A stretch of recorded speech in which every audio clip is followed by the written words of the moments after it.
Hello guys, welcome to another lesson. This is a review lesson. We are reviewing some topics, and in today's topic, you will reinforce your knowledge in the topic already studied. And for today, we are going to review the verb tenses, the uses, because you already know grammar.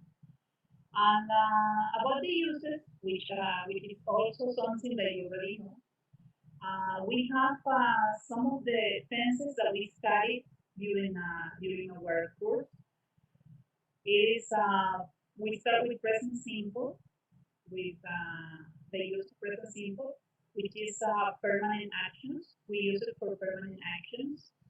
It means for routines, for everyday actions, for hobbies. The present progressive, which is used for temporary actions, things happening at the moment of speaking. As example, we have here two statements. I take classes in a classroom. This is in present simple. This is a routine. I am taking classes at home. This is present progressive. This is temporary action. This is something that is happening at the moment of speaking. Right now, you are taking classes at home, but your routine, I take classes in a classroom. Past simple. With past simple, it is used for actions that happen at a specific moment in the past.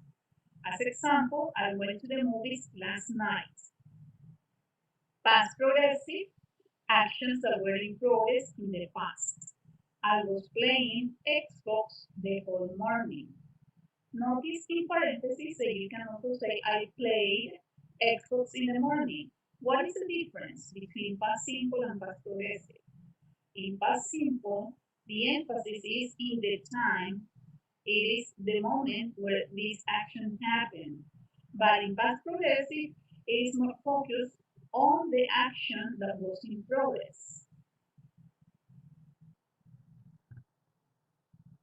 When narrating things in the past, we can combine past simple with past progressive too. I was studying for the exam when the lights went off. An action in progress interrupted by another action. So you find the action in progress was studying. The action that interrupted was went off, which is past simple. I was studying for the exam while they were playing. Two or more actions in progress at the same time. Was studying is happening at the same time we're playing. When the lights went off, I stood up from my chair, walked around my room, and went to bed. These three actions here were for happened one after another. The first one, the light went off, stood up, then walked, and then went to bed. So this is a way you can mix this past simple tense with past progressive tense. Present perfect. It is past actions connected to the present. The present perfect is for unfinished past actions. This is one of the last topics we studied in one of the previous lessons. I have met many people in this city. This is example. Have met many people in this city. This is an unfinished action. It means that from the past till now, I have met many people, but it is a possibility that I continue meeting more people. The future will be going to. It is for plans decided before speaking. It is also for predictions with evidence. I am going to go to the party. Okay, so this is a future plan, and it was decided before speaking. Present progressive for future plans. Arrangement. What is an arrangement? When you have decided with another person or some other people about a plan, and you already have decided the time, the specific place, a specific activity, and a specific people to. As example, she's meeting her sister at the station at 5. Future with will. It is for promises, for predictions based on opinion, and for future facts. I will love you always. I will always love you. Okay, so that is a promise.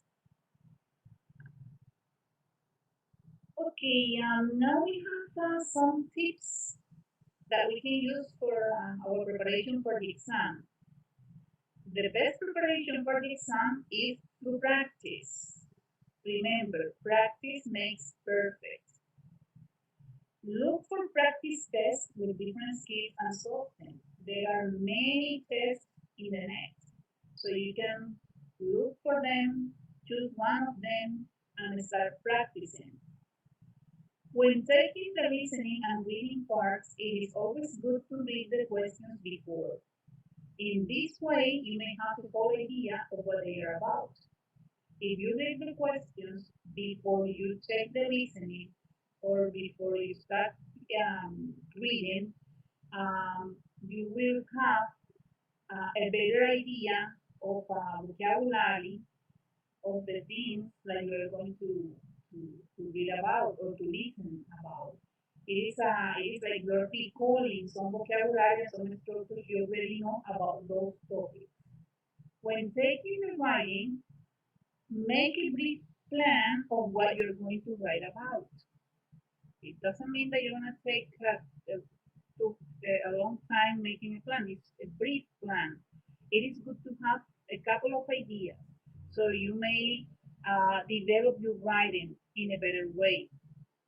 The time is important. Remember, the time flies. Try to leave some time to go over the answers in case they need to be corrected in use of grammar or vocabulary. Don't forget to continue now with the next activities in Aula Virtual so you can get some links. I'm gonna give you some links so you can see how you can get better prepared for the exam. Okay, guys, see you, and I hope things go well with you.